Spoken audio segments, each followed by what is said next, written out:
Hi guys, not gonna lie to you, this is the second time I've filmed this video. It seems to be a recurring feature in my videos at the moment, but basically my laptop died on me. It's a very old Mac and it just died, as Macs do.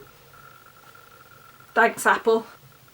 But I am here once again to answer your questions about my autism. I'm just going to say at the beginning, this is like obviously my personal responses, and everyone with autism kind of has different experiences with it, obviously. So just wanted to put that out there, that this is my experience. So I won't be able to answer everyone's questions because I got quite a lot over on my TikTok, which is the same as my Instagram, which is @RubyOfMyEye, and I had a few on my YouTube videos, so I'm going to answer as many as I can, and I'm actually going to start on TikTok, so let's go have a look at what you have asked me. So the first question is, do you get headaches after meltdowns? I don't get headaches after an anxiety attack, after kind of a sensory overload.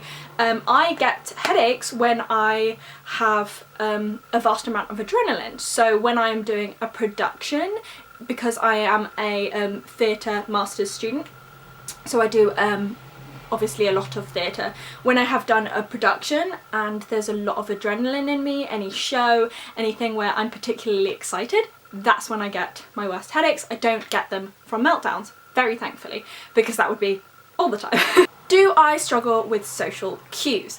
I feel personally that social interactions are not something that I particularly struggle with. A lot of my autism is based in sensory, and that is where I am most affected. So it's not often social that I am affected by. The thing that affects me most in social situations are, one, I give too much eye contact. So I will stare in someone's face and just not know when to stop, and that can get a bit creepy sometimes. Or two, I am very loud. So I can be quite intense and quite loud, but I don't often think I struggle with social cues. My friends might say differently, but personally I don't think that's something that I struggle with. I have learnt and I have to be aware of myself, but I feel like I am quite good at that. I'm quite good at masking my social skills. Woo! Do you have certain activities that you like to do? Favourite movies or outfits? Have fun. Certain activities I like to do, I am a very creative person. I am not an academic person, so I like painting, I like music, I do singing, I do piano, I'm learning the clarinet, I play guitar, I do watercolours, I make videos, short film type things. Anything creative, basically, that's what I like to do, and I like to get really stuck into those, and it depends kind of what my interest is at the time, according to what I do. Favourite movies? Any Disney movies? I've got a very short attention span. I get bored very easily, and that applies to movies, so I do not like watching movies unless they are an hour and a half, because that is where my concentration can lie. And outfits? I don't know. Anything comfy. I'm a comfy girl. I like being in my joggers. I'm in my joggers now. Is it easier to have friends on the spectrum or not on the spectrum, or does it not matter? I find it easier when talking about my autism with those on the spectrum, obviously because they understand, but I have friends who aren't on the spectrum and can be just as understanding. Usually I just tell people so they're aware, and that's it really. So I probably doesn't matter unless I'm directly talking about my autism, and I think that goes for anyone with kind of anything. It's nice to talk to someone you can relate to. So I guess that's it really. Are you on any medication? Yes I am. I am on medication for my anxiety, because that is where a lot of my sensory things go into anxiety attacks, and before I was diagnosed as autism I already had my anxiety disorder diagnosis, so I'm on citalopram, I take propranolol, and I take diazepam when I'm in a very, very bad panic attack. And those are the 3 medications that I'm on. I'm also on the mini pill, but that's for like periods and stuff. So often I take 3 tablets a day because I don't take the diazepam unless I really need it. Special interests. So I was having a think back, and the 2 like main ongoing special interests that I have, because a lot of mine are like I get really obsessed with something for maybe 6 months. Like I will be all about painting and I will have everything to do with painting, or I'll be like all about yoga and I have everything to do with yoga. So it goes like that. But the things that are continuous, Disney, I'm a major Disney person. You probably can't see it because they're like scattered around my room, but I have a lot of Disney things that has been literally from birth to present, and I love it. I watch Disney vlogs every single day. I want to go to all the parks ever. I just love it so much. It makes my little childhood heart sing, and it's wonderful. When I was younger, okay, everyone's gonna say everyone did, because we are all gems. I had an obsession with Twilight. I was that age. My obsession went slightly deeper than everyone else's, and it was an obsession. Oh, it was major. It was major. I still love Twilight, but not to that extent. But that was definitely a special interest of mine. Other than that, I guess it's my music at the moment. Music is my current focus, where I've done music my whole life, but now I'm trying to branch out, so it's got a lot more excessive. How was middle school? I wasn't diagnosed until I was 22, so I had a lot of issues with my mental health. So I had issues with my anxiety, and when I would go non-verbal, that was really difficult, which I can recognise now as my autism, but at the time I had no idea, and so I didn't really have the support. So it was difficult, but because I didn't tell anyone.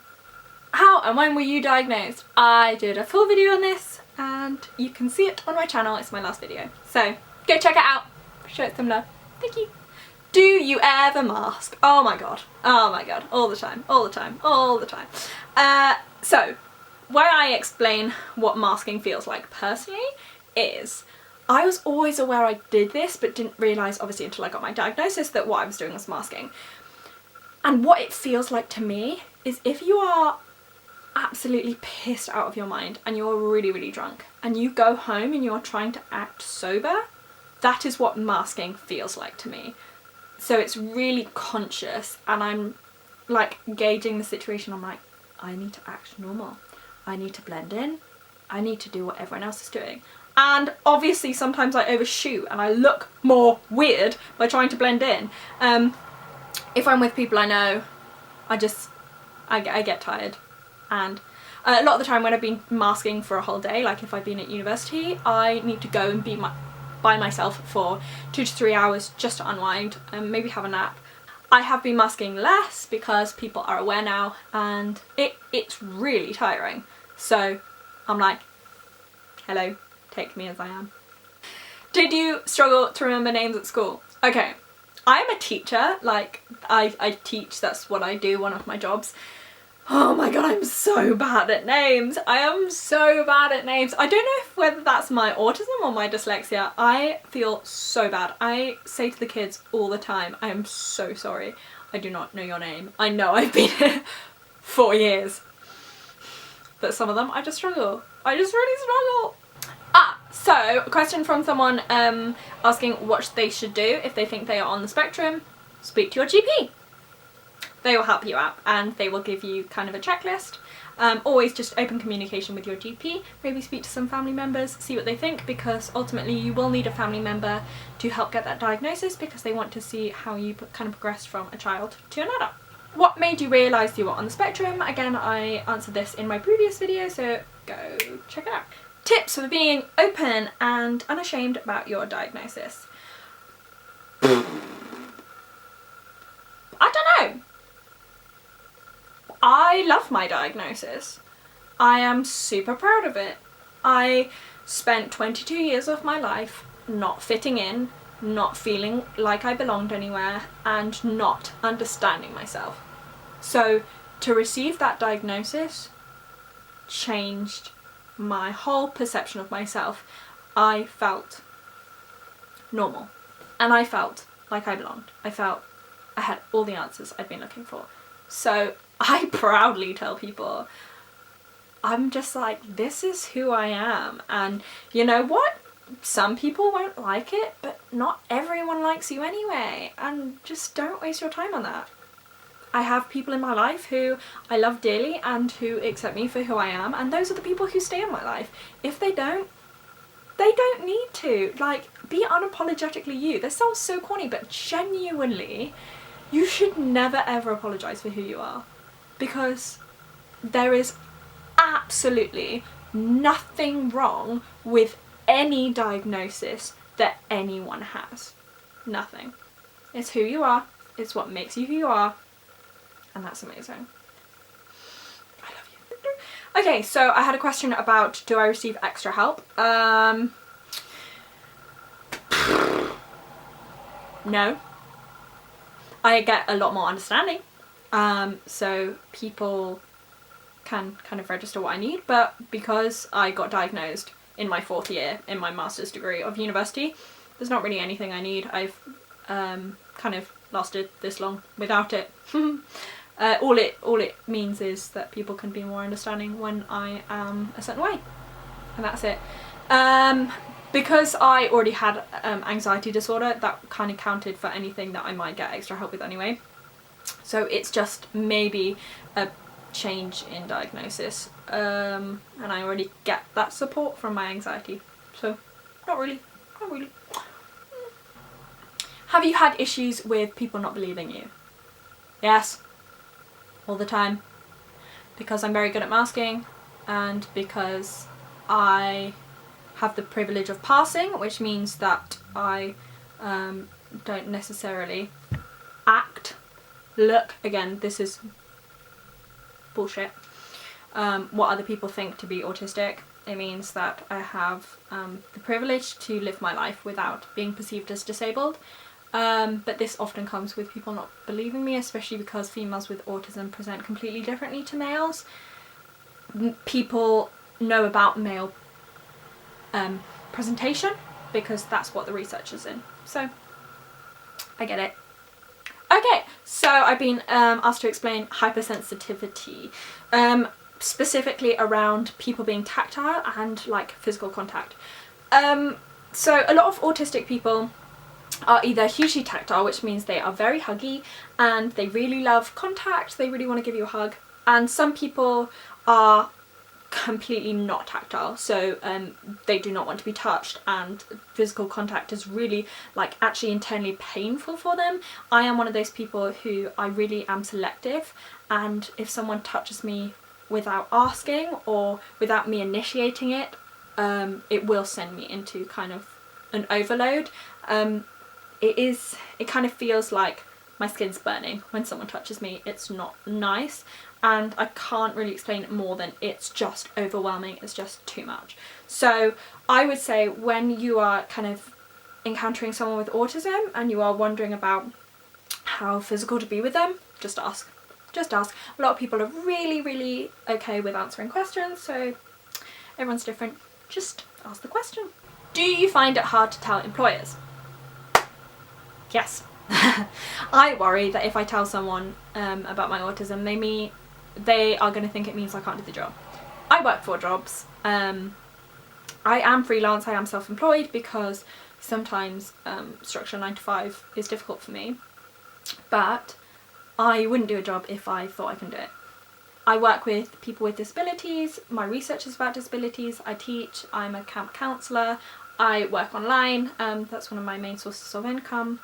So when it comes to external employers, yes, I struggle. There is still discrimination out there. We're still living in an ableist society, which means that society is leaning towards those who are able-bodied and who are neurotypical, which means that they don't have like a learning disability. And I do completely understand, because it's what someone without a disability might not think about, because that's not their experience. And I totally get it, but it's just difficult when you do have a disability and you're trying to function in a world that wasn't made for you. Amazing things are happening and the world is beginning to shift, but until there's a major shift in recognition, I think I will always be afraid to tell my employers. That is all I'm going to answer for now, because this video is going to be way too long and I still need to edit it. But thank you so much for asking your questions. Be sure to follow me on Instagram and TikTok, which are both the same, which is @RubyOfMyEye. Hit the subscribe button if you want to see more videos from me. I'm going to be talking more about my autism because I want to share some awareness of us females with ASD. And I hope you all have a wonderful day. I hope you're staying safe in lockdown, and I will see you very soon. Bye.